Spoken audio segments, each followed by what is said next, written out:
Jadi seakan-akan penulis ingin singgung di sini, di awal paragraf di poin D tentang masalah meluruskan saf-saf sholat ini, ya, berapa banyak orang yang meninggalkan sunnah ini, bahkan baik dari imam ataupun makmumnya. Imamnya tidak mengingatkan makmumnya, makmumnya juga tidak mengikuti instruksi imam, atau bahkan dua-duanya tidak peduli. Imamnya maju langsung takbir, mau berantakan safnya, maka imam bertanggung jawab. Atau imam sudah ingatkan tapi makmum tidak mau mendengar, gitu ya. Sehingga akhirnya saf ini tidak menjadi satu hal yang merupakan skala prioritas. Dan ini keliru tentunya ya. Dan kalau kita mempertemukan itu dengan dalil-dalil yang ada yang akan kita bacakan sebentar lagi, maka kita temukan baik imam ataupun makmum yang keliru dalam saf ini betul-betul jauh dari panduan Nabi SAW. Padahal sholat ini rutin dikerjakan setiap hari. Minimal sekali kalau wajib adalah 5 waktu sholat. Dan kalau ditambah dengan sunnahnya tentu lebih banyak daripada itu. Ibnu Utsaimin atau seorang ulama yang bernama Ibnu Utsaimin rahimahullah menyebutkan dalam fatwa beliau, fatwa di garis miring maksudnya nama buku beliau, kumpulan fatwa-fatwanya, fatwa-fatwa penting berkaitan dengan persoalan meluruskan saf-saf sholat. Ya, tanda kutip di sini beliau mengatakan para imam sholat sekarang tidak melakukan atau memerintahkan makmum untuk meluruskan saf-saf terlebih dahulu. Seandainya imam-imam itu melakukannya, niscaya para makmum akan melakukan dan mengikuti mereka. Sungguh sunnah Nabi SAW ini harus diikuti. Karena itulah para imam sholat diharuskan memperhatikan masalah meluruskan saf-saf dalam sholat. Bermula dari imam, kemudian makmumnya. Kalau imam sudah menyampaikan dengan beberapa lafaz yang nanti kita dengarkan dalam hadis, sawu sufufakum, akimu sufufakum, ya, watarasu, ya, luruskan saf kalian, rapatkan. Maka berarti imam sudah ya bertanggung jawab di sini. Dan dia coba memperhatikan kalau ada jemaah yang kurang rapi, kurang rapat, maka dia perintahkan untuk merapikan saf sebagaimana dicontohkan oleh Nabi SAW. Dan dengan ini imam lepas tanggung jawab di hadapan Allah pada hari kiamat. Kalau masih ada makmumnya yang ngeyel gitu ya. Ya. Bagi makmum juga mereka wajib mendengarkan imamnya. Ya, kalau mereka ikuti maka mereka dapat pahala. Tapi kalau mereka tidak mau dengar maka dapat dosa. Dan ada keadaan dua-duanya mendapatkan dosa. Imam tidak peduli, makmum juga tidak peduli. Maka saf sholat, yang penting sudah sholat, mau rapi mau tidak, yang mau rapat mau tidak, yang penting sholat, maka ini dua-duanya akan bertanggung jawab di hadapan Allah Subhanahu wa ta'ala. Di antara hadis mulia yang harus diperhatikan dalam masalah saf adalah hadis yang pertama dari Anas bin Malik radhiyallahu anhu, dia berkata, "Uqimatis shalah fa aqbala alaina Rasulullah sallallahu alaihi wasallam biwajhi."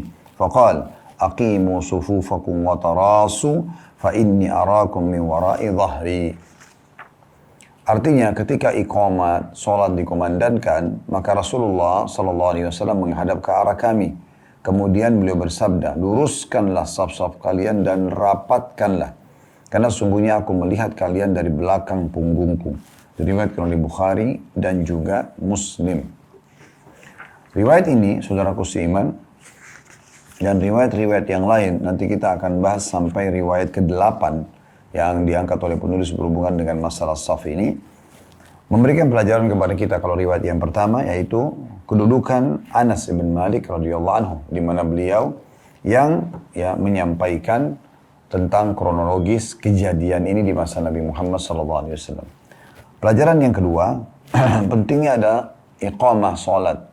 Ya, yang merupakan penyempurna terhadap azan tentunya. Setelah azan, antara azan iqamah ada ya, doa dan iqamah dikumandangkan untuk mendirikan sholat wajib. Pelajaran yang ketiga, pentingnya seorang imam sebelum takbiratul ihram memimpin sholat, maka mengucapkan apa yang disampaikan oleh Nabi SAW ini.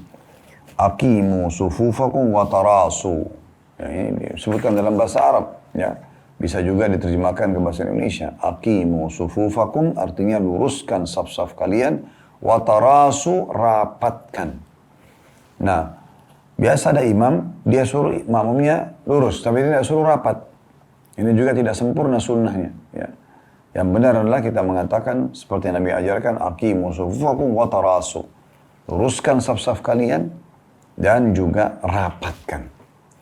Tolak ukur pengaturan saf itu adalah tumit kaki dan bukan ujung jari-jari telapak kaki. Ya, jadi kalau misalnya ini telapak kaki kita, maaf, Maka yang jadi tolak ukur adalah tumitnya bagian belakang, bukan bagian depannya, bukan bagian depan. Kalau misalnya Anda bayangkan bersama saya ini, kalau Anda sedang berada di saf yang kedua. Lalu Anda melihat jemaah secara merata dari kanan ke kiri misalnya, dengan mata Anda, dan jemaah-jemaah di saf pertama itu semuanya, tolak ukurnya adalah tumit mereka, sehingga tumitnya semua sejajar dari saf sebelah kanan ke sebelah kiri misalnya. Ya. Anda akan temukan pasti rapi. Karena tumit orang itu pasti bisa diatur untuk semua sejajar.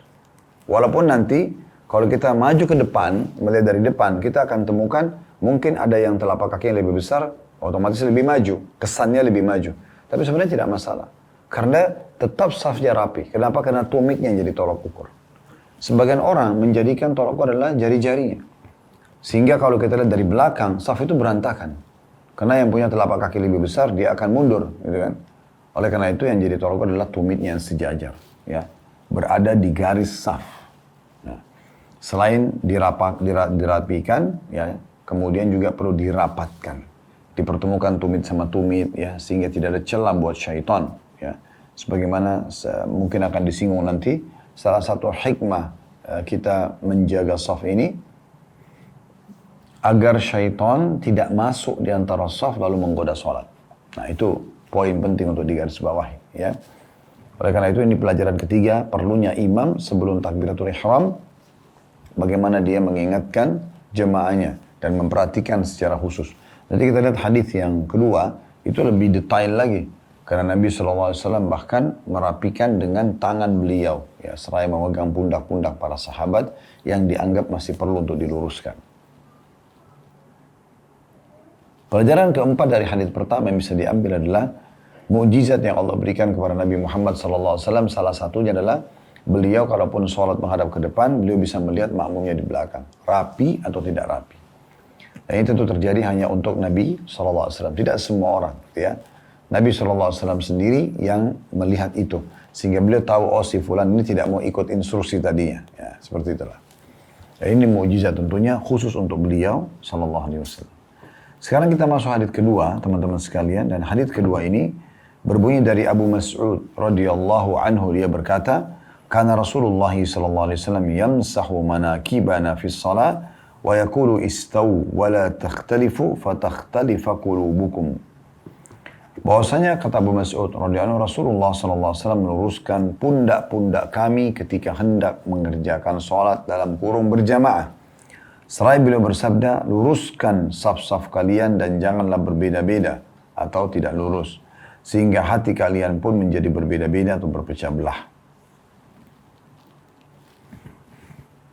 Ada putun di bawah nomor 99, hadis diriwayatkan oleh Imam Muslim.